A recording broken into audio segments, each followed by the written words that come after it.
and by the United Nations Institute for Training and Research, UNITAR, also headquartered here in Geneva. We have a very ambitious agenda ahead for the next 1 hour and a half. And I would like to simply mention two things. One, and the most important perhaps, is that all our deliberations come under the auspices of United Nations General Assembly Resolution 65/5, with the creation of the Interfaith Harmony Week, a historic resolution that was postulated a motion by His Majesty Abdullah II, the King of Jordan. And the second thing is that for UNITAR, we are also very pleased that this is the 6th annual occasion in which we focus on the need for interfaith dialogue as a means of peace, reconciliation, and harmony. We are about to begin, and without further ado, remember that with the logistics, you can always give us some comment or question using the section at the bottom of your Zoom screen, where you can share accordingly. Without that, I also would like to, without my name, you can see on the screen, I apologize, but I am a division director working under Mr. Seth, my Assistant Secretary General here, and I work at UNITAR as well, and I will be very privileged to be the moderator. Before we begin the proceedings, I would also like to acknowledge not only the ambassadors with us today, but also the Honorable Minister of Foreign Affairs of the Republic of Ecuador, His Excellency Ambassador Luis Gallegos, who is not only the Minister of Foreign Affairs of Ecuador, as I mentioned, but also the Chairman of the Board of Trustees of UNITAR. With that, allow me now to invite the first speaker to open with inaugural remarks. So allow me to invite His Excellency Ambassador Walid Khalid Obeidad, the permanent representative of the Hashemite Kingdom of Jordan to the United Nations and other international organizations in Geneva, to take the floor. Excellency. Thank you, Alex.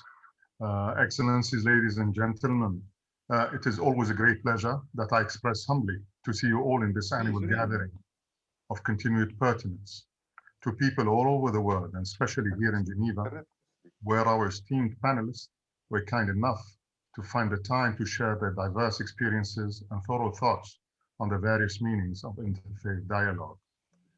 I must thank all the panelists for their engagement, and with their permission, to thank in particular the participation of our long-standing supporter, His Excellency Mr. Luis Gallegos Chiriboga, the Minister of Foreign Affairs of the Republic of Ecuador. The mission of Jordan and Geneva greatly appreciate the very close partnership between it and UNITAR, whose efforts are invaluable in materializing this important event every year, including this year, where it is held for the first time as a webinar due to the health measures in place to combat the COVID-19 pandemic. So thank you, Mr. Seth, and thank you, Mr. Meha, and through both of you, your teams. Thank you very much again. The COVID-19 pandemic continues to ravage our world for more than a year now. Despite the many and still ongoing long-term social, economic, educational, and humanitarian challenges that it is causing humanity, from the low hope to the threat of losing livelihoods to the loss of lives, yet we have seen many examples of solidarity, of generosity, of availability, and above all, of sacrifice. We cannot but salute and pray for all the health workers who have sacrificed their lives to preserve ours. Faith ingrains in us compassion to help those in need, perseverance in the face of threats and obstacles, determination to work for a better tomorrow, and cooperation to transform challenges into opportunities. This is true the world over, especially when responding to the COVID-19 pandemic.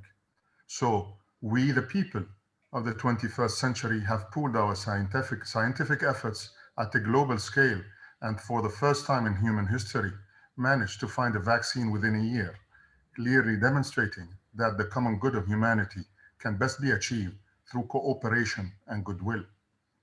In this regard, we must salute the World Health Organization and we, all its partners, in supporting the ACT Accelerator and its arm, COVAX, the COVAX facility in charge of vaccines for COVID-19. Today, at this juncture, where the world finds itself in, it is paramount to ensure the efficient and equitable distribution of COVID-19 vaccines, as well as their efficient production and transportation for all countries and peoples. The virus doesn't discriminate when attacking humanity, and humanity should know better, that eradicating this threat necessitates inclusion of all everywhere, and not just few somewhere. Any exception will defeat our common purpose and disrupt our lives and livelihoods for much, much longer. In this sense, as host of the second highest number of refugees per capita globally, and despite the heavy burden it bears on behalf of the international community, Jordan continues to protect refugees, including in its pandemic response, as Jordan was the first country in the world to start vaccinating refugees. Interfaith Harmony Week was celebrated in various parts of Jordan this year, as every year. And it is a reason for celebration, especially this year. From Zarqa to Ajloun, and in various settings, from mosques to churches to universities, underlining the virtues of harmony, cooperation, mutual understanding, goodwill, and dialogue. It is my honor to celebrate it here in Geneva with you and look forward to listen to your valuable contributions. And thank you for your attention, and allow me to pass the microphone back to you. Thank you very much. Thanks to you, Excellency. Without your support from the very beginning and the support of your government, this interfaith dialogue wouldn't be possible. We started 6 years ago, and it was a seminal moment that your predecessor actually encouraged us to do this. So thank you for those remarks. And without further ado, let me go back to the agenda and now introduce our United Nations Assistant Secretary General, Mr. Nikhil Seth, the Executive Director of UNITAR, to take the floor. Mr. Seth. Minister Gallegos, distinguished ambassadors, distinguished panelists, and to all the 93 participants who have so far joined us today, it gives me great pleasure to be able to continue this tradition of hosting the Interfaith Dialogue in partnership with the permanent mission of the Hashemite Kingdom of Jordan. Thank you, Ambassador Walid. Thank you to all the impressive panelists who are here with us. And it seems to me that we have brought together the leadership of faith-based organizations in Geneva. While this year is starting on a much more optimistic note, as some of the points made by Ambassador Walid with the distribution of vaccines, a global health emergency, the darkness of 2020 is still with us. It's not gone away.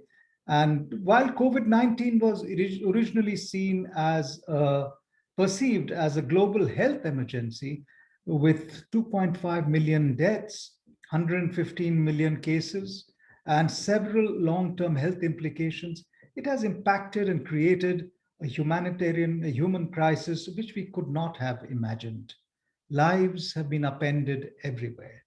More than 100 million people have slipped back into extreme poverty. Unemployment, mental health issues, and the violation of human rights everywhere as is being seen by us. Disinformation is spreading mistrust in institutions everywhere. This pandemic, apart from the terrible losses it has brought, has also revealed the fault lines in our societies, inequalities and vulnerabilities. 2020 also saw slipping back in the values of the Enlightenment, championed by Descartes and Locke and Voltaire and Rousseau and Kant, the values of reason and tolerance and mutual respect, which were being replaced by nationalism, populism, xenophobia, racism, anti-Semitism, anti-Muslim feelings and hatred, mistreatment of minority religious group. So COVID has exposed all of this and showed the breadth and depth of systematic prejudice and discrimination. And the pandemic has no regard, as you said, Ambassador Walid, for religious or spiritual distinctions. It does not also care about national borders. It lays bare our responsibility to promote solidarity as the foundation of our response, a solidarity based on human rights and human dignity of all humans. And it highlights the crucial role of religious leaders, many of you in Geneva present today, in our communities and beyond. We know from previous public health crises that the actions of faith leaders influence people's values, their attitudes, their behaviors, and their actions. So today I would like to underscore what the UN Secretary General has said very recently. 4 areas where religious leaders can play a pivotal role to deliver solutions to not only address the pandemic, but also to recover better. First, religious leaders should continue to support the Secretary General's appeal for a global ceasefire so that we can together focus on fighting our shared enemy, which is COVID-19. Yet we continue to see conflicts everywhere, along with the rise in ethno-nationalism, stigma, hate speech targeting vulnerable communities and exacerbating suffering. Meanwhile, extremists and radical groups are seeking to exploit eroding trust in leadership and feeding on people's vulnerability to serve their own ends. The Secretary General has asked faith leaders to actively challenge inaccurate and harmful messages and encourage all communities to promote nonviolence and reject xenophobia, racism, and all forms of intolerance. Across the globe, we are seeing an alarming increase in violence against women and girls as this pandemic spreads. This is in violation of principles common to every faith, and religious leaders should categorically condemn such acts and support shared principles of partnership, equality, respect, and compassion. Third, as we fight the spread of disinformation and misinformation, religious leaders need to leverage their networks and communication capacities to support governments in promoting WHO recommended public health measures, from physical distancing to good hygiene, and to ensure that faith-based activities, including worship, religious ceremonies, and burial practices, comply with these measures.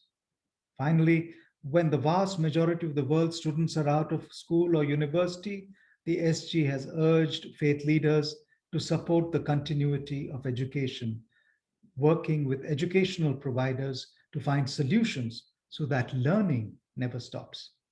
Excellencies, dear friends, to defeat this virus and build back a more sustainable and equitable world, we need communities to come together as never before. Thank you for joining forces to promote social cohesion, mutual respect and understanding, unity and solidarity. This is the basic guide for our dialogue today. I end by quoting 2 of my favorite quotes from the Bhagavad Gita. First, strive constantly to serve the welfare of the world. By devotion to selfless work, one attains the supreme goal of life. Do your work with the welfare of others always in your mind. The second is in the form of a short poem called Salutation of the Dawn. Look to this day, for it is life, the very life of life. In its brief course lies all the verities and realities of your existence, the bliss of growth, the glory of action, the splendor of beauty. For yesterday is but a dream, and tomorrow is only a vision. But today, well lived, makes every yesterday a dream of happiness and every tomorrow a vision of hope. Look well, therefore, to this day. Such is the salutation of the dawn. And as we are entering a new dawn, we must remember selfless work and living in our present. It is also a good time to remind ourselves that the 2030 agenda, which we all committed to, charts the way for a response and recovery to COVID-19, which takes not only the health, but also the political, socio-economic impacts into consideration. I thank you very much. Thank you very much, Mr. Seth, for your inaugural remarks, and particularly for highlighting indeed the role of the United Nations, the words of our Secretary General, and the spirit of unity that we have in fighting this pandemic and remembering what is faith and the role of faith-based organizations. We will continue now with the panel, and we have 6 distinguished speakers. Each one of them will have approximately 7 minutes or so to share some remarks on the 3 ideas. Number 1, as the main theme of this 6th Annual Interfaith Dialogue already postulates, we want to hear about the role of faith during the pandemic. Number 2, we want to hear about the role of faith-based organizations during the pandemic. And number 3, we also want to hear from the perspective of their governments or their organizations what is happening in their countries. What are they doing to engage its population, their population during this pandemic from the perspective of faith. So we will begin this panel without further ado as well, offering the floor to His Excellency Vakif Sadikov, the permanent representative of the Republic of Azerbaijan to the United Nations and other international organizations in Geneva. Ambassador Sadikov, it's a pleasure to have you with us again. You are one of the early supporters of this Geneva Interfaith Dialogue, and it gives me great pleasure to invite you to take the floor. Sir. Thank you so much, Mr. Mejia. First of all, I would like to thank UNITAR and the permanent mission of Jordan to invite me to speak at this August event. It gives me an honor to address today's meeting with the World Interfaith Harmony Week, established at the initiative put forward by His Majesty King Abdullah II of Jordan. And I would like again to thank the organizers for this opportunity. The COVID-19 pandemic has presented us with an unprecedented global challenge, affecting nearly every aspect of people's lives, including religion and faith, in different ways, though. Coronavirus restrictions have forced places of worship, which are largely looked upon as hospitals for souls, to stop or limit their services, with many moving to online worship. Lockdowns and social distancing have caused widespread sense of loneliness. Faith, as one of the most important concepts developed by humanity, has been helping people to get through hard times for centuries. And for many of them, faith increases the sense of security in the present times of the pandemic and makes them feel empowered and hopeful. Furthermore, faith, in general sense, helps counter the feeling of isolation and depression caused by lockdowns and other related restrictions in many countries. Religious leaders and faith-based organizations have been in the front line, mitigating the impacts of pandemic and providing communities with much needed guidance and support. Since the pandemic was disruptive and illness, uncertainty, fear, anxiety, and devastating socio-economic consequences contributed towards a breakdown in social cohesion and trust, religious leaders who play a critical role in influencing behaviors, minds, and hearts of millions of people could bring people together around the universal values of our common humanity. As always in times of difficulties, we witness the attempts to channel the understandable feelings of concern against the so-called others in many parts of the world. By speaking out against the discrimination and hate speech, faith leaders can promote tolerance and respect for diversity.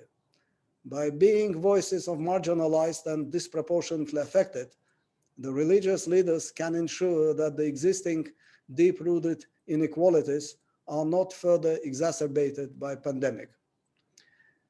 In today's globally connected and heavily digitalized world, we witness a steady growth of distrust, in particular among younger generations, towards religion as a universal institution, and attempts to question the time-tested moral human values providing cohesion of families, communities, and societies for centuries. Faith-based organizations own a large number of educational institutions, so they can lead on efforts of awareness rising. Many of these organizations own and manage health institutions as well that are fighting the current pandemic by providing medical care to the communities hardest to reach. It is noteworthy that a lot of organizations and networks, UN partner agencies such as UNICEF, UNFPA, WHO, are already working with faith communities, and quite successfully. My own country, Azerbaijan, has always been supporting international cooperation and solidarity, with the aim of contributing to the global efforts in addressing the unprecedented universal impact of the pandemic. The government of Azerbaijan has donated last year $5 million to the World Health Organization. And additional $5 million were donated also by Azerbaijan in its capacity of current chairman of the non-aligned movement to the WHO to support the most affected countries of the movement in Europe, Africa, Asia, and Latin America. And Azerbaijan has also provided urgent humanitarian aid to more than 30 affected countries in these regions on a bilateral basis, including technical and medical supplies, financial assistance, providing transport and cargo airlines, etc. Furthermore, acknowledging the importance of collective efforts to fight the COVID-19, the president of Azerbaijan, in its capacity of the current chairman of the non-aligned movement, last year put forward an initiative on convening a special session of the United Nations General Assembly dedicated exclusively to COVID-19 on the level of heads of states and governments, which enjoyed widespread support of more than 150 UN member states.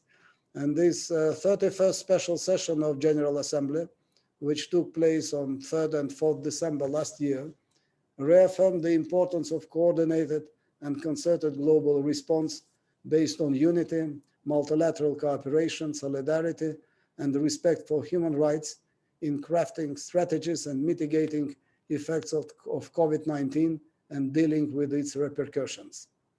COVID-19 has demonstrated that the fundamental principles of solidarity, cooperation, compassion, and mutual care are needed more than ever to avert the global crisis. And of course, we have to stress that that very fundamental principles, they are present in all the holy books of all world religions. And this is where the real link between the present day and the centuries, a long period of faith as a concept has existed. We appreciate the work done by religious leaders for their continuous efforts to promote interfaith understanding and peaceful coexistence. And here I would like again to thank the government of Jordan and UNITAR as a representative of the United Nations in this field for regularly organizing the events like this, because the evergreen value still with us, and we have to join our efforts so that we could provide necessary frameworks and necessary environment around these values. Certainly, this overview of the role of religious leaders and faith-based organizations during coronavirus pandemic is not exhaustive, and I'm looking very much forward to our discussions today, and no doubts that that will be another successful event. Thank you so much. Thanks to you, Excellency. It's always a pleasure to hear about what is happening in your country and also your opinions on the importance of interfaith harmony and interfaith dialogue. Continue with the agenda. It's my great pleasure to invite His Excellency Ambassador Sabri Bachsobi, the permanent representative of the Republic of Tunisia to the United Nations and other internationals in Geneva, to take the floor. Excellency, welcome. Thank you very much, dear friend. Buenas tardes. Buenas tardes. Puede hablar también en español, ¿no? Claro que sí. Sobre todo que tenemos de la otra parte su excelencia el señor ministro de Ecuador, que es una buena ocasión que hemos escuchado su discurso ayer, que ha estado un discurso extraordinario. Es una ocasión también para saludarle. Then I will surprise you, because I will give you my speech in Arabic, because I have the understanding that you have the translation in Arabic, from Arabic in English. Yes, indeed. Yes, indeed. By the way, Excellency, my colleague, our colleague, Ms. Sarah Ben Sharif, will be offering the translation from Arabic to English, and we invite the participants to use the function at the bottom of your screens that says interpretation or translation. Excellency, please go ahead. Thank you very much, Excellency, to have this opportunity to speak and to address my statement to our colleagues in my native language. السيد وزير خارجية الإكوادور لويس غاييغو شيري بوغا، سعادة السفراء والزملاء الكرام، السيد نخيل سات الأمين العام المساعد لمنظمة الأمم المتحدة والمدير التنفيذي لليونيتار، السيد أليكس ميخيان مدير الاندماج الاجتماعي باليونيتار، الحضور الكريم، السلام عليكم ورحمة الله وبركاته. أود بداية أن أشكر للسادة السفير والأخ العزيز وليد خالد عبيدة سفير المملكة الهاشمية الأردنية الشقيقة، وكذلك الصديق أليكس ميخيا سو إكسيلنسيا، هذه الدعوة الكريمة للمشاركة في هذا الملتقى السنوي السادس لحوار الأديان في سياق جائحة كوفيد-19 تجسيدا للقرار 65/5 للجمعية العامة للأمم المتحدة المعتمد في 20 أكتوبر 2010، والذي أقر أن يكون الأسبوع الأول من شهر فبراير من كل سنة أسبوع الانسجام بين كافة الأديان والعقائد، معتبرا أيضا أن التفاهم والحوار بين الأديان يمثلان جوانب هامة من ثقافة السلام. واسمحوا لي توفيرا للوقت أن أنطلق من مسألة ثقافة السلام. ونحن نواجه اليوم جميعنا فترة من أصعب الفترات التي أتت على البشرية مع ظهور وانتشار جائحة كوفيد-19 التي انضافت إلى عديد من التحديات.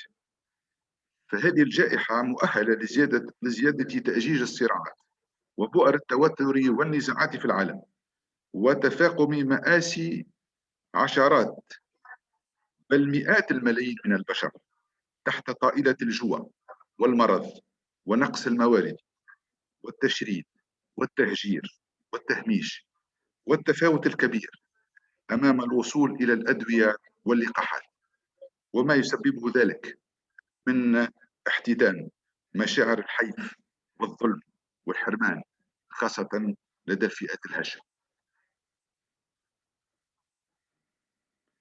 فهل للأديان والعقائد دور يمكن أن تلعبه في المساهمة في التخفيف من وطأة هذه التحديات والمآسي على أعداد كبيرة من الناس حول العالم مؤهلون مع الأسف لأن تتفاقم أعدادهم وتشتد مصاعبهم وآلامهم؟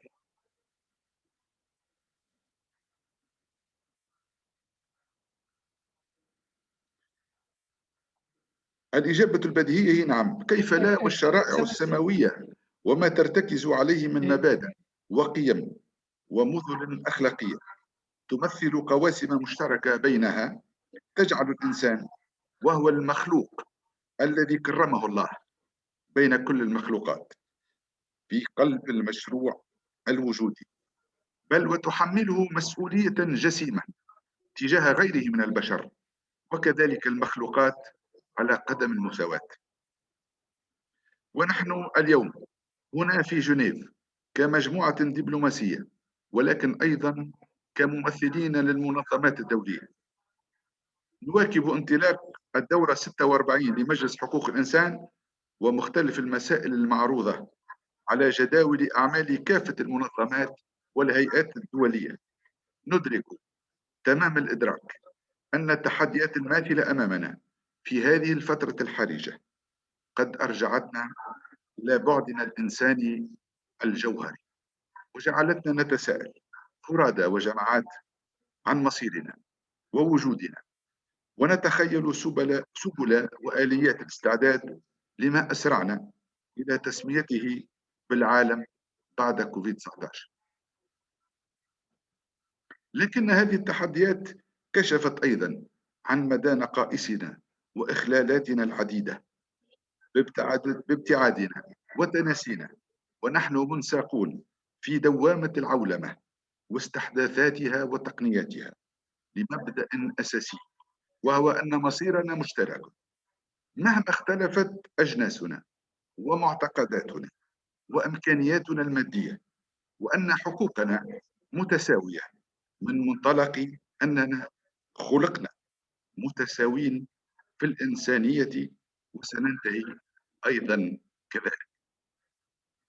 كما أن هذه التحديات أبرزت بسرعة أن مسألة التضامن الدولي لا يمكن أن تواصل مسارها التقليدي كشعار يجمل البيانات والخطب الرنانة على منابر الملتقيات الدولية التي سرعان ما تلقى في حافظات ورفوف الأرشيف في انتظار استعمالات بلاغية جديدة. فالتضامن هو المبدأ المشترك الذي تجمع عليه كافة الشرائع والديانات السماوية. أصبح المصطلح الأكثر استعمالا والمرجعية القيمية التي تستند إليها المنظومة الأممية وتسعى إلى تكريسها وترجمتها في شكل خطط عمل وآليات تنفيذ وطرق متابعة. ولا يتسع المجال لبيان الأهمية التي توليها الشرائع والديانات لهذه القيمة، ولكني دعوني أن أحيلكم إلى حديث مشهور لنبي الإسلام محمد يتعلق بالمعنى الجوهري للإيمان، والقائل: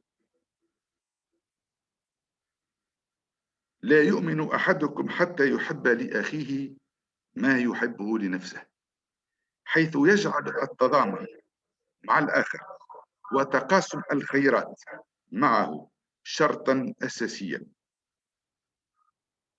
للإيمان والانتماء إلى الديانة الإسلامية، وهي نفس المعاني التي تدعو إليها كافة الديانات الإبراهيمية.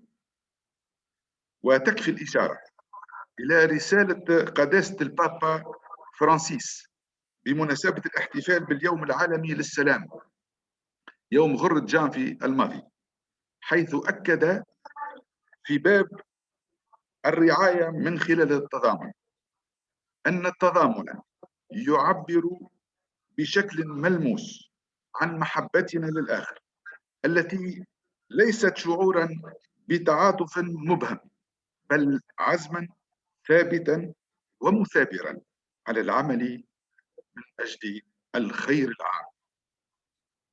وأحيي بالمناسبة مشاركة القاصد الرسولي الملاحظ الدائم لمقعد المقدس ورئيس الأساقفة إيفان جوركوفيك، والذي يمكن أن يبين لنا أيضا هذه المعاني. وقد ساهمت تونس من منطلق قيمها الحضارية والإنسانية ومسؤولياتها الأممية في المجهود الدولي الداعي إلى إحياء قيم التضامن وتعزيزها في مواجهة جائحة كوفيد-19، وذلك بمناسبة عضويتها غير الدائمة في مجلس الأمن السنة الماضية وهذه السنة، وذلك من خلال استصدار القرار 2532 الذي حظي بالإجماع، وهو القرار الذي أنار السبيل للمجموعة الدولية من أجل معالجة جائحة كوفيد بالنجاعة المطلوبة، وارتقى بمفهوم الأمن والسلم الدوليين إلى مصاف الإجماع والشمولية غير مسبوق في المقاربات المتعددة الأطراف. ولا شك أنه إزاء التحديات الجديدة والمشتركة التي تتجاوز الحدود وتفسح مجالات غير مسبوقة لحقوق الإنسان في أبعادها والمترابطة وغير القابلة للتجزئة، فإن المسؤولية تقع على الجميع، دولا ومنظمات أممية ومنظمات غير حكومية ومجتمعا مدنيا، وكذلك الهيئات المشرفة على الشؤون الدينية عبر العالم، لأن توحد جهودها وأهدافها وكلمتها حتى ترقى إلى مستوى التحديات الجسيمة التي تلاقيها البشرية اليوم من خلال تكريس قيم التضامن والمساواة والعدالة. ومن الضروري أن يتم استغلال كافة منابر الحوار والتنسيق والتشاور بين الثقافات والحضارات والأديان للترويج لرسائل موحدة تضع حماية ورعاية الإنسان وحفظ كرامته في مقدمة السياسات والاستراتيجيات العامة، بعيدا عن خطابات التفرقة والتعصب التي شوهت مع الأسف عن قصد أو جهل جوهر التعاليم السمحاء في الشرائع السماوية. وأود في هذا السياق أن أشير إلى وثيقة في غاية الأهمية تسمى ميثاق تونس للتعايش، الذي تم إعدادها أو اعتمادها يوم 10 ماي 2018 على إثر سلسلة من الأيام الدراسية حول دعم التعايش بين الأديان ومكافحة التطرف بمشاركة ممثلي الأديان السماوية الثلاث بتونس من الأكاديميين والمثقفين والأئمة، حيث تدعو الوثيقة إلى أولاً صون الكرامة الإنسانية التي أقرتها جميع الديانات السماوية وأكدت عليها المواثيق الدولية. ثانياً ضمان حرية المعتقد والضمير للفرد والمجموعة.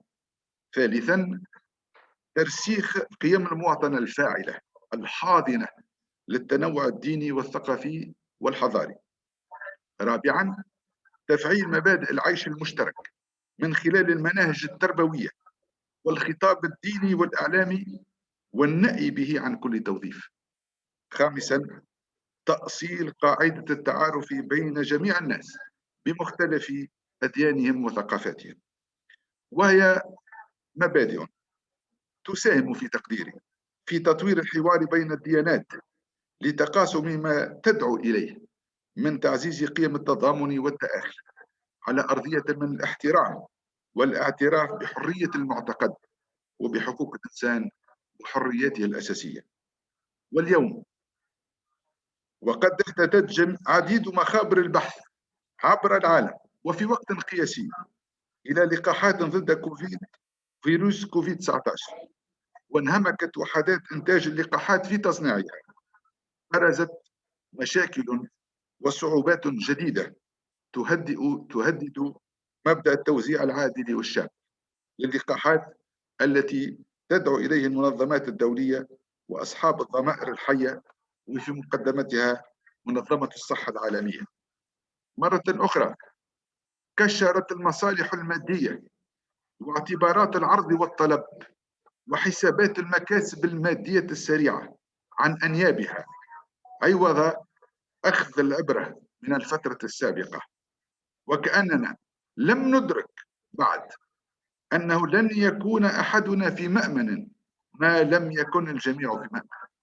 فلا معنى أن يلقح الأغنياء قبل الفقراء أو العالم المصنع قبل الأقل منه تصنيعا، ولا أن يصل اللقاح لمن أرسل طلبيته قبل الآخرين.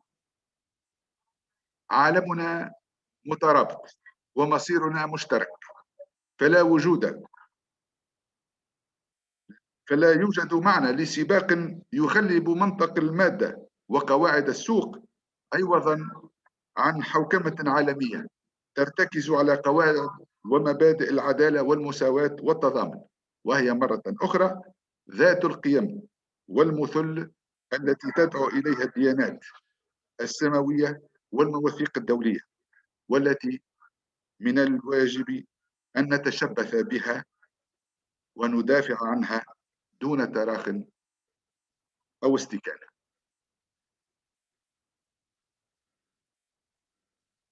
هذا أملنا، ولولا الأمل ما استمرت البشرية. شكرا جزيلا.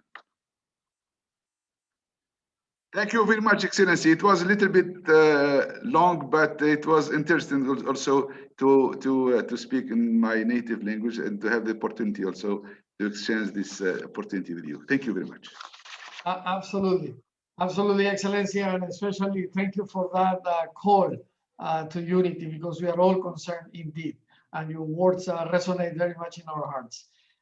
We will continue now with the proceedings, and I will have the pleasure of offering the floor to His Excellency Archbishop Ivan Jurkovic, the Apostolic Nuncio and Permanent Observer of the Holy See to the United Nations and other international organizations in Geneva.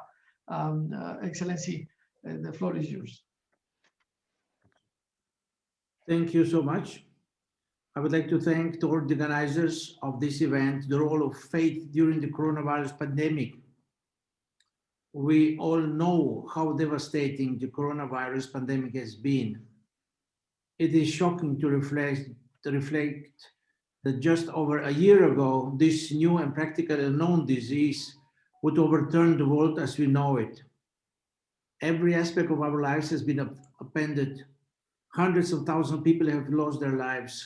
Countless others are suffering severe health crisis. Businesses have been closed around the world, many of which will never be able to reopen their doors. National economies have been devastated. Production has been brought to standstill in many places. Education has been reduced to virtual learning or has ceased altogether, and situation of poverty have been pushed to the breaking point. I would like to draw particular attention to those in the most vulnerable situations, such as migrants, refugees, indigenous people, children, mothers, and the impoverished. If the pandemic has had a negative impact on the world as a whole, it is these persons that have paid the dearest price. Innumerable persons who were in a state of dire poverty before the outbreak of the pandemic have since died from starvation. This, just as much as those who have contracted the virus, must be counted among the victims of this bitter scourge. Yet, in addition to all these external consequences of COVID-19, perhaps the most unsettling effect of the virus are those more subtle interior crises. The health restrictions that have been implemented around the world are indeed necessary to ensure a safe environment for all. Nevertheless, isolation in homes, the wearing of a mask, the loss of a job, the impossibility to physically interact with families and friends, all of these things have a profound psychological, emotional, and spiritual impact on each of us.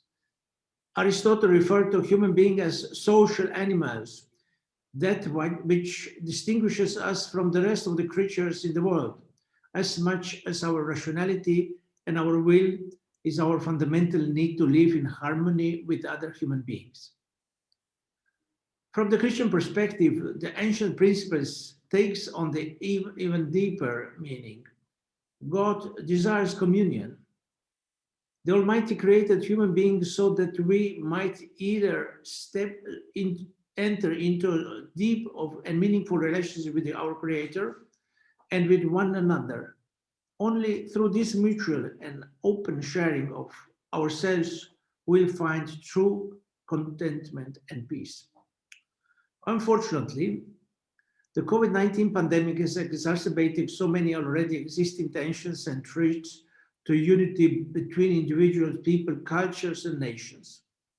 While unintended, the wearing of a mask and the interaction with colleagues and friends through computer screens places one additional barrier between the human interaction that is so essential to who we are and who we are called to be. Moreover, the threat of physical suffering and death, the possibility of losing a job, and the uncertainty of the future have nested with many people a sense of distrust of the other. When resources and medical treatments are limited, it is understandable that each person and nation would seek to secure a stockpile what they can for their loved ones. However, this self-interested myopic approach stands in direct contradiction to the unity and communion that truly bring fulfillment to the human heart. The stockpiling of vaccines, the jealous insistence of patent rights, the closing of borders, and the general turning in oneself are understandable reaction to universal crisis we are facing. These responses, however, far from helping us survive the storm of the pandemic, will inflict upon us a much deeper plague than the coronavirus itself. If left unchecked, it could separate us from that which makes us truly human, our capacity and desire to live in fraternal communion. In this context, It is no surprise that there has been a drastic spike in cases of depression, suicide in many places around the world over the course of this past year. This, my dear friends, brings me to the role of faith amidst the coronavirus pandemic. Our faith traditions ground us in a reality that is deeper than ourselves. They offer us a community of fellow believers with whom we can connect on the deepest level, sharing our sorrows and joys, our hopes and our fears, our losses and our love. Faith provides us perspective to understand that as much as physical health is utmost good, it is not and must not be considered our highest priority, causing us to lose sight of the entire common good of which it forms an integral part but does not represent the whole. Our religious tradition assures us that God exists and cares for us. Despite all of the challenges we are facing, this blessed assurance, this certainty grounded in faith, gives us the capacity to hope and to trust. Even when the world around us seems to be crumbling apart, faith teaches us to look beyond ourselves and to our immediate needs. It is not a coincidence that most major faith traditions place a strong emphasis on selfless love, placing an incumbent responsibility to each of us to care for our brothers and sisters. Pope Francis is greatly interested in ensuring that the effects of the coronavirus pandemic do not lead to the even more tragic consequence of the deterioration of authentic human interaction. This is one of the reasons why he instituted a commission under the auspices of the Dicastery for Promoting Integral Human Development, with the goal of promoting authentic and holistic care for all people affected by the current pandemic. Another important initiative of the Holy See, which actually predates the onset of the coronavirus, is the document on human fraternity for peace and living together, signed by Pope Francis and Sheikh Ahmed El-Tayeb, Grand Imam of Al-Azhar, on 4th February 2019. This important declaration underlines the importance of interfaith and intercultural dialogue in the pursuit of peace. This historic event is a prime example of how persons of different faith traditions, inspired by their convictions, can work together to encourage peaceful dialogue that help us to bridge divisions and further authentic human relationships. Indeed, the importance of human fraternity and the role of religious tradition in its promotion is the focus of the Pope's most recent encyclical letter, Fratelli Tutti. In this document, the Pope highlights the different religions, based on their respect for each human person as a creature called to be child of God, contribute significantly to building fraternity and defending justice in society. Dialogue between the followers of different religions does not take place simply for the sake of diplomacy, consideration, or tolerance.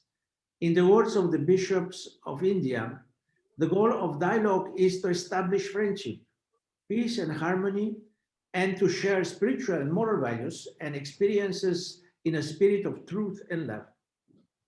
I had the personal opportunity to experience the truth of this affirmation when, at the invitation of His Excellency Dr. Muhammad Abu Karim Al-Lissam, Secretary General of Muslim World League, I traveled to Jeddah on 22nd November 2020 on the occasion of the presentation of the publication, Promotion of Intercultural and Interreligious Dialogue as an Instrument for Peace and Fraternity. Such initiatives demonstrate the efficacy of faith tradition in overcoming divisions. Dear friends, allow me to finish by echoing the words of His Holiness Pope Francis' address to the diplomatic corps accredited to the Holy See earlier this year. He said, "The pandemic, which forced us to endure long months of isolation and often loneliness, has brought out the need of every individual for human relationship. Even as we seek ways to protect human lives from the spread of the virus, we cannot view the spiritual moral dimension of the human person as less important than physical health. Dante Alighieri states that the purpose of his comedy, Divine Comedy, is to remove those living in this life from the state of misery and to lead them to the state of bliss. This is also the work of both religious and civil authorities in their various sectors and responsibilities. The crisis in human relationship cannot be overcome unless we safeguard the transcendent dignity of each human person created in the image and likeness of God. So the Holy Father to the Diplomatic Corps this year. Strengthened by our religious tradition and beliefs, may we all witness to the value and importance of nurturing spiritual health, rooted in fraternity and hope, as the most efficacious way of healing the world around us. Thank you so much. Thanks to you, Excellency, for those for making us think, for those remarks, and particularly for bringing up the suggestions of the Holy Father. I believe that indeed a human being is gregarious and we need each other, and this has brought this to the floor, to the fore. We will continue now with the agenda, and it is my great pleasure to invite Her Excellency Ambassador Marie-Thérèse Pictet Alham, the permanent observer of the Sovereign Order of Malta to the United Nations and other international organizations in Geneva, to take the floor. Excellency. Thank you very much. Honorable Minister, Excellencies, distinguished panelists, ladies and gentlemen. At the outset, allow me to join previous speakers and thank UNITAR and the Permanent Mission of the Hashemite Kingdom of Jordan for organizing this annual dialogue, of which we are proud to be a founding member and a regular participant. The COVID-19 pandemic, as has already been said by previous speakers, has had a huge impact on us all, and we cannot underestimate its damage. The pandemic has penalized all countries, and especially the most vulnerable populations. It is deeply affecting our work, and it is clear that humanitarian action is now more necessary than ever. We have therefore had to remodel our worldwide activity, both diplomatic and humanitarian. Through its centuries-old experience and a mission performed in all historical situations and conditions, the Order of Malta has learned that interfaith responses to crisis are effective and lay the ground for future trust between religions. The Order has adapted and scaled up its programs to respond to the tremendous strain that has come upon us all. We have adapted our national health systems. We have adapted our relief to the needy and the sick hit by the pandemic. In this context, we are giving special attention to the elderly, the homeless, and disabled people who are particularly at risk at this moment, many of whom are suffering from isolation. At the same time, it is our vocation to provide spiritual assistance to those we care for. We witnessed with great concern restrictions imposed by governments on religious services and the freedom of gathering and worship. Although we fully understand the need for protection from the widespread pandemic, we strongly believe that the spiritual and moral dimension of the human person is an integral part of every person's dignity and therefore has to be respected at all times and in all circumstances. Some of these measures were not only disproportionate, but violated the fundamental rights of freedom of religion or belief enshrined in international human rights law. Insecurity in the private and professional environment has increased significantly, as was just underlined by His Excellency the Nuncio. During this time, in particular, people must be able to talk to each other, to share their worries, and to find comfort. To serve our community's spiritual needs, new ways of enabling worship were set up with the aid of advanced digital and IT technologies. Like many other religious and faith institutions, the Order of Malta Spiritual Center in Germany, under the slogan, "Physically distant but spiritually connected," moved its programs online and via telephone. The center provides the large number of materials on its homepage to aid in the life of faith in these times, including prayers, impulses with special impulses for people in quarantine, materials for one's own religious life and that with children, an overview of the possibilities of celebrating a worship service via streams, and help with celebrating such services. Practical, physical, and mental exercises were published online, showing that our belief in God makes us stronger and more resilient. On the diplomatic and scientific front, the Order of Malta has helped to promote better knowledge of the virus and of containment measures and therapies.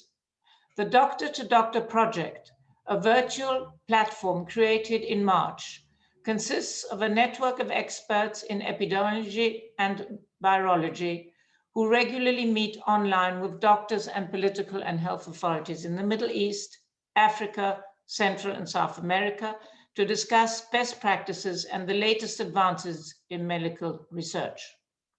Some of our ambassadors present in countries such as Palestine, Jordan, and Lebanon regularly attend these meetings. COVID-19 vaccines represent the real hope of returning to a normal life. But as has already been said, I believe we all agree that the pandemic will not be fought successfully unless we can ensure a fair and equitable distribution worldwide without global economic competition. As UN Secretary General Antonio Guterres said in a recent address, I ask the Security Council to reinforce this message so that available doses are distributed to ensure truly equitable access in accordance with the humanitarian principles and in upholding state obligations towards populations within their territory. The development of robust health systems and universal health coverage are fundamental priorities. In this regard, we echo the High Commissioner for Human Rights recommendations in her report, making sure that COVID-19 vaccines, free of charge when needed, must cover everyone without discrimination. Just as important is the ethical aspect that rejects the possibility for selective access to vaccines. We need to include the most vulnerable in our societies. Fortunately, we do see very encouraging examples, like for example in Colombia, where migrants and refugees from Venezuela who receive healthcare have access to vaccinations as all others in the country. In Jordan as well, the authorities are including the refugee population in their national vaccination campaign. The pandemic is also undermining the progress of development, exacerbating the fragility of states and potentially further eroding international and multilateral cooperation, stability, and peace. It clearly demonstrated how interconnected today's world is and the extent to which the safety, security, and spiritual well-being of each of us is dependent upon the safety and security of all. The path to a stronger, more resilient future requires new levels of global cooperation and international solidarity, which includes interfaith dialogue and freedom of religion or belief. In a world where tolerance, discrimination, extremism, and fanatism are increasingly widespread, freedom of religion or belief remains a core human right. It pertains to the intimate sentiments, the personal convictions, and the cultural roots of each individual. In this regard, let me stress the essential contribution of faith-based institutions and their commitment to the well-being of human society. In my contribution to last year's Interfaith Dialogue, I mentioned the document Religions in Action, based on the shared key principles of the monotheist religions drawn up with a select group of religious experts, Christians, and Muslims.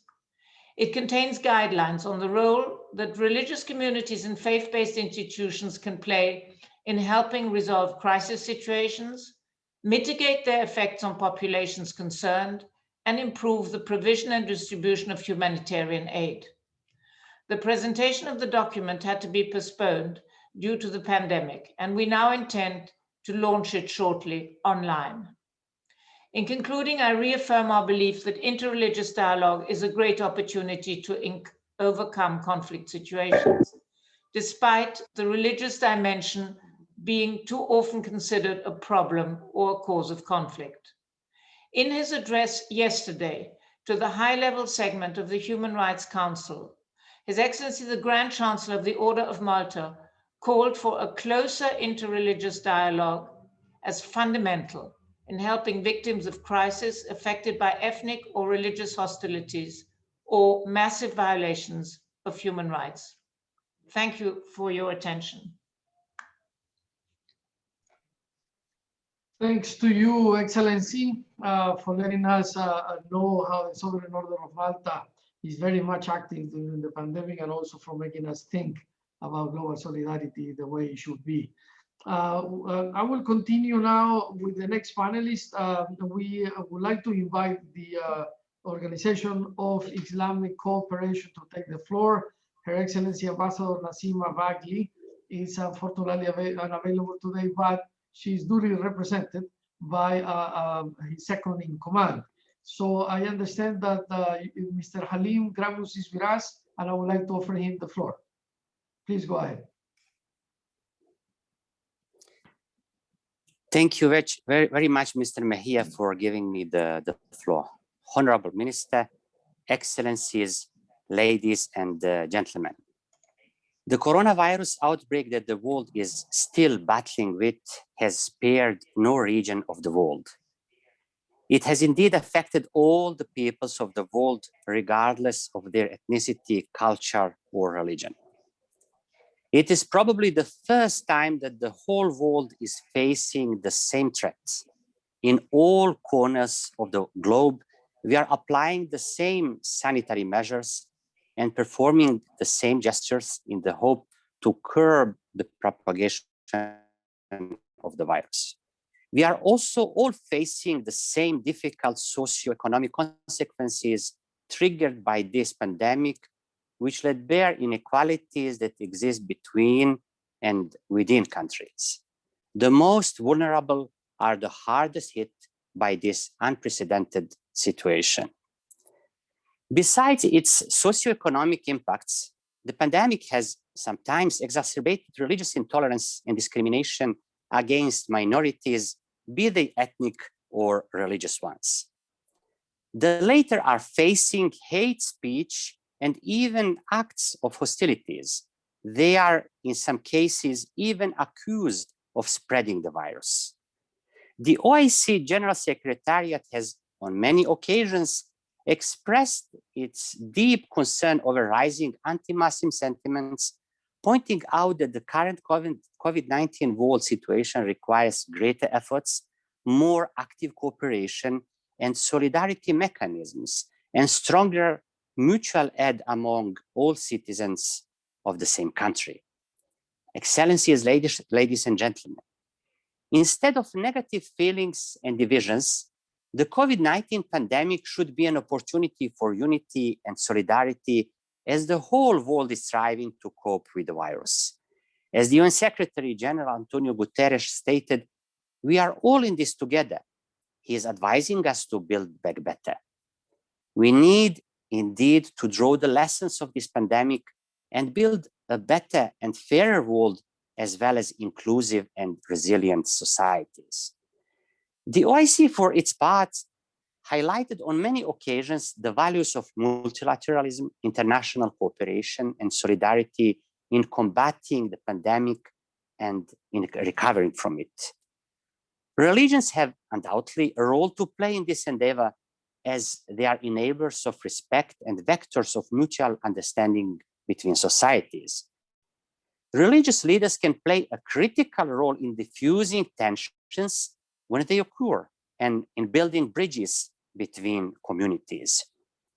OIC constantly underlines the importance of establishing an interfaith dialogue at the global level with the aim of promoting tolerance, acceptance, and respect for faith and beliefs. It is itself engaged in many interreligious dialogues aiming at reinforcing respect for diversity and freedom of religion or belief. This pandemic offers the world an opportunity to build back better, and undoubtedly faith and faith-based organizations have an important role to play in shaping the world we want, a world of active solidarity, sustainable development, and inclusion. The values of interfaith dialogue can help us achieve these objectives through concrete actions aimed at nurturing a culture of peace, dialogue, and cooperation. The spiritual life is an integral part of our daily life and contributes greatly to forge a better world. In concluding, I would like to thank the permanent mission of Jordan and UNITAR for providing us once again the opportunity to exchange on important topics on the basis of the UNGA Resolution 65/5. I thank you very much. Thank you very much, Mr. Bagley. I would like to now offer the floor to Her Excellency Ambassador Rhoda Jackson, who will speak on behalf of the United Nations Christian Association. She is the incoming chair, and it's a great pleasure to have Ambassador Jackson with us. She was, until a few months back, the ambassador of the Commonwealth of the Bahamas in Geneva, and now join us in this new capacity. Excellency, the floor is yours. Good afternoon. Thank you, Mr. Mejia.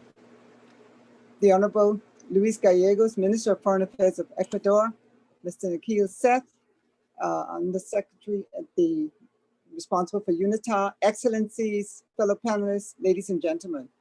I wish to take this opportunity to express my appreciation to the permanent mission of the Hashemite Kingdom of Jordan to the United Nations in Geneva and the United Nations Institute for Training and Research for their continued commitment to this annual interfaith dialogue. I recall fondly the first interfaith dialogue that was convened during my tour of duty as ambassador for the Commonwealth of the Bahamas to the United Nations in Geneva back in February 2015. And I'm pleased to see that the work today still continues.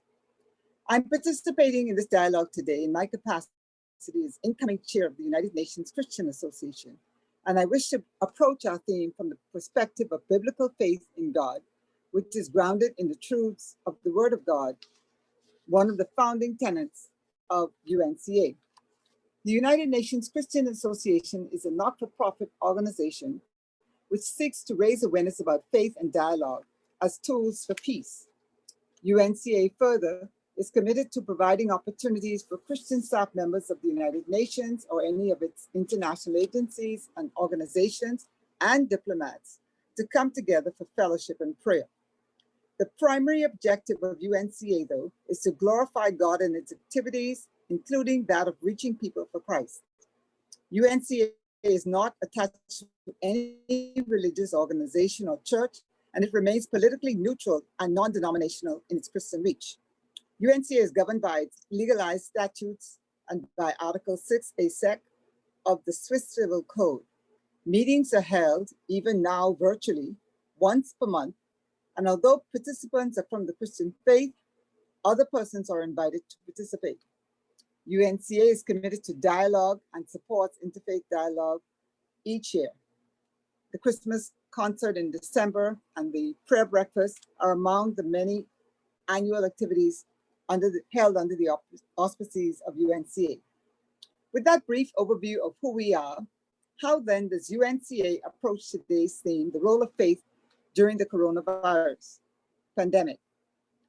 The size of the coronavirus is said to be approximately 80 to 120 nanometers, and 1,000 nanometers are said to equal to 1 micron. To conceptualize this, think for a moment of the thickness of the spider's silk, or the thickness of plastic cling wrap, or the strand of human hair. This infinitesimal, ultra-microscopic infectious agent has caused the entire world to stop and to take stock. The impact of the coronavirus is far-reaching, and there's no country that has remained unscathed. The virus has manifested itself in a simple manner, perhaps through a cough, low fever, or loss of smell or taste, while for others, they have suffered chronically complex illnesses such as respiratory difficulties, pneumonia, and sadly, even death. The untold burden of this virus is unparalleled and unprecedented, as it has left millions unemployed, many feeling lonely and fearful as they are quarantined and isolated without that human touch. Taken the last 2.5 million persons around the world. And it is for these reasons that many find themselves hopeless, helpless, as all efforts to preserve the lives of those infected appear futile.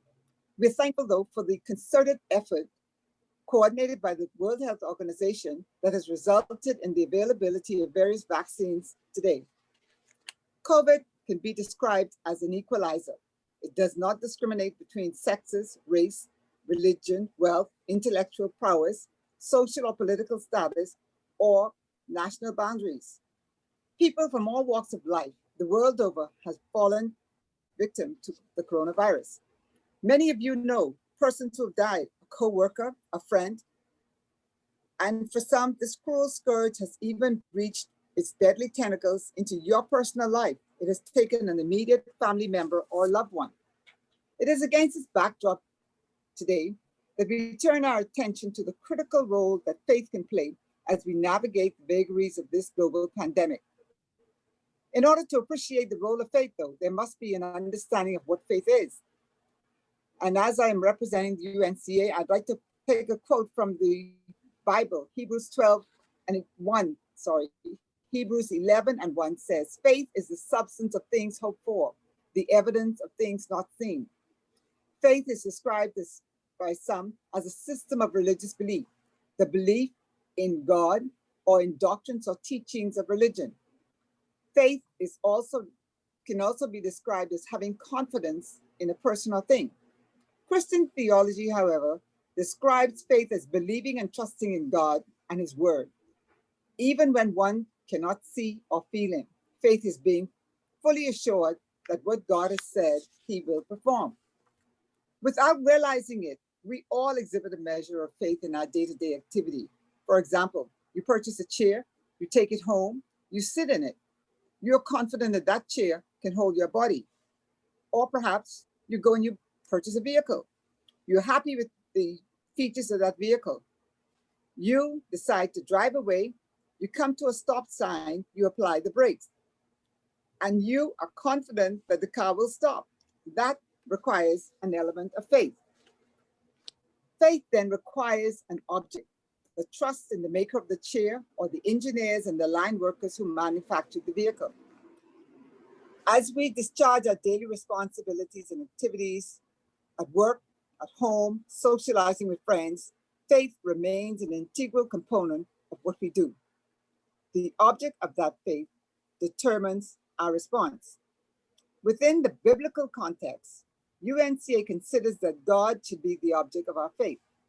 This God, who is a transcendent God, existing outside the material realm of the world He is made. God then is omnipotent. God's omnipotence characterizes His ability to possess all the power He needs to execute and bring to reality all of His plans without successful opposition. He acts unilaterally and does not have to consult. Jeremiah 32:17 tells us that God created the heavens and the earth by His great power and His outstretched arm, and nothing is too hard for Him. God is also omniscient. His omniscience is His ability to know all things factual, all things actual, all things possible, all the time, all at the same time. He is an eternal being. He knows our past, our present, and our future, even before it's revealed to us. God's knowledge is perfect and complete at all time. Psalm 139:2 says, "You know my down sitting, you know my uprising, and you are acquainted with all of my ways." God is also omnipresent. His omnipresence is defined as His ability to be here, there, everywhere at the same time. God is everywhere, qualitatively and quantitatively. Again, the psalmist says, "Where shall I flee from your spirit? Where shall I go from your spirit? Where can I flee from your presence? If I go into heaven, you are there. If I make my bed in hell, you are there. God's sovereignty describes God's ability to successfully carry out his will, independent of anyone else, as he deems it necessary. And his sovereignty doesn't depend on man or man being submissive to his will. God's sovereignty is limited only by what he chooses to allow. Psalm 115:3 says, but our God is in the heavens and he does whatsoever he pleases. The United Nations Christian Association then submits that in the midst of the tragedies and the woes brought on by this global pandemic, we can have hope and we can be comforted through our faith in God, for he knows all things. And in his sovereignty, he carries out his plan as he so designs. God knew that the world would be facing this pandemic at this time. He could have brought it earlier. He could have delayed it for later. As people of faith then, how do we impact the lives of those experiencing a sense of despondency, a sense of despair or helplessness? United Nations Christian Association is of the view that through continued dialogue and engagement, we can identify practical measures to support causes designed to bring solace and hope to the helpless, to the hopeless, mindful that God in his sovereignty has a love for all mankind. We ought to then, through open and targeted exchanges and through collective effort, embrace opportunities to encourage the most vulnerable, those who may be downcast in spirit, those who are hungry. We can bring healing to the hurting and demonstrate God's love to those who carry the burden of neglect. In short, we can be an avenue of faith and of hope for all human beings. In my opening remarks, I alluded to one of the tenets upon which the United Nations Christian Association is established, that of fostering interfaith dialogue from a biblical perspective and that of Jesus Christ. As I conclude, I would be remiss were I not to reiterate that the omnipotent, omnipresent, and omniscient God is also a God of love and a God of hope. Even in these seemingly dark and difficult days, in the midst of man's helplessness and hopelessness, God provides help and wants to give hope to all of his created beings in the person of his Son, Jesus Christ. John 3:16 says, for God so loved the world that he gave his only begotten Son, that whosoever believes in him should not perish but have everlasting life. Faith comes as we put our trust in Christ, as we follow Christ's example of extending kindness, of being instruments of peace and comfort. We can reaffirm hope. It is only that hope that can sustain us during these times of solitude, of skepticism, and deep sorrow. I thank you. Thanks to you, Ambassador Jackson, indeed, for making us think about faith and how to leverage faith in these difficult times. Very important and at the center of our deliberations today. Let me now open the floor again and invite Ambassador David Fernandez Puyana, the permanent observer of the University for Peace to the United Nations and other international organizations in Geneva, to take the floor. Ambassador Fernandez, it's a pleasure to have you with us. Thank you very much. I want to thank, first of all, the permanent mission of the Hashemite Kingdom of Jordan and UNITA, and in particular, Excellency Mr. Walid Obeyed, and Excellency Nihir. And of course, thank you very much, Alex Mejia, for your wonderful moderation of the event. And I also want to take the opportunity to thank and to greet from the distance to the other distinguished colleagues that are participating today in this great panel, in particular the permanent mission of the Republic of Azerbaijan, Algeria, the Holy See, the Order of Malta, the OIC, the UN Christian Association, and nuestro distinguido amigo y ministro de Ecuador, Luis Gallegos. Aprovecho la ocasión también para hablar un poco en español. In this occasion, we should recall that the World Interfaith Harmony Week, adopted by the General Assembly in 2010 under the leadership of His Majesty the King Abdullah II of Jordan, it's time to recall the importance of the declarations and program of action on a culture of peace and non-violence. For this reason, we are here today in this panel. At the core of the faith system and tradition is the recognition that we are all in this together, and we need to support one another to live in harmony and peace in an environmentally sustainable world. Our world and earth continues to be beset by conflict and intolerance, with a rising number of acts based on xenophobia and racism.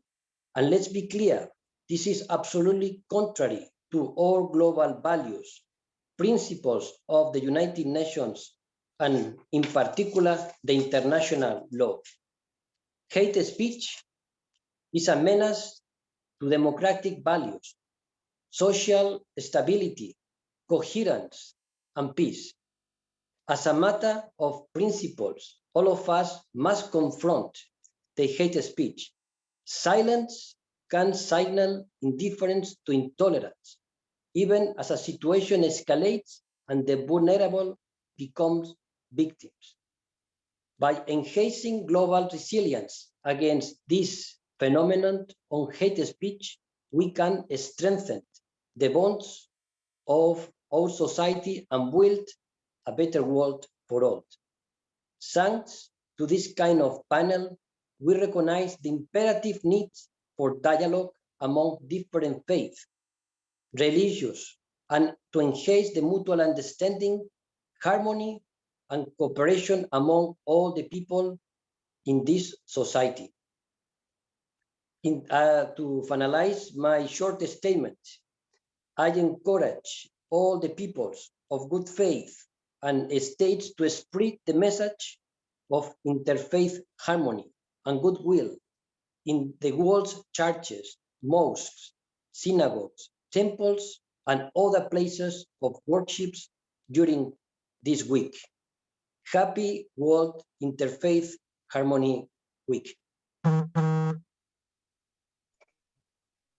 Thank you very, very much, Ambassador. It's always a pleasure to join forces with the University for Peace and with you.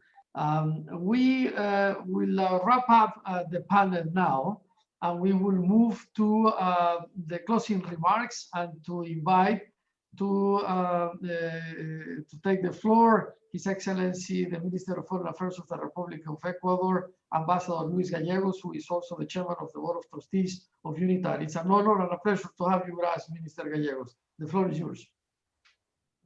Thank you, Alex. Excellencies, ladies and gentlemen.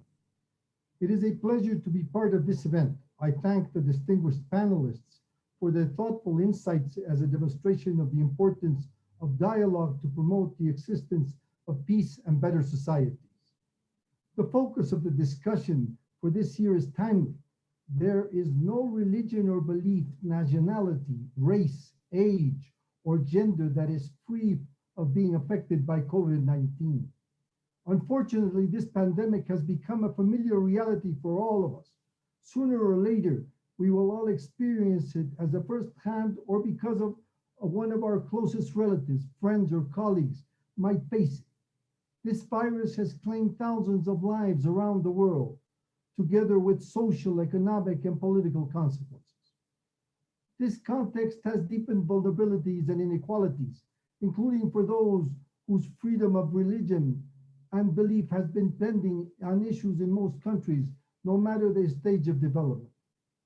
We will all and must all be aware of discrimination is not limited to members of religious minorities or non-believers, but also to members of religious majority groups. Therefore, the promotion and adoption of measures at national, regional, and international levels to ensure the promotion and protection of the right to freedom of religious and belief is paramount. In this regard, different groups must include in their decisions related to the pandemic as part of the commitment made by the 2030 agenda to leave no one behind. Ladies and gentlemen, we cannot take the promotion and protection of human rights for granted. There is a need to identify existing and emerging obstacles to the enjoyment of the right of freedom of religion or belief, as well as the support and strengthening of existing mechanisms, such as the mandate of the special rapporteur for this topic created by the Human Rights Council. As highlighted by the UN Secretary General, no one is safe until everyone is safe. At this critical moment, vaccine equity is the biggest moral test before the global community. Now that vaccines are being distributed in some countries, it is important to guarantee the right of health through the equal and universal access of vaccines to respond to the pandemic as well as other sanitary emergencies.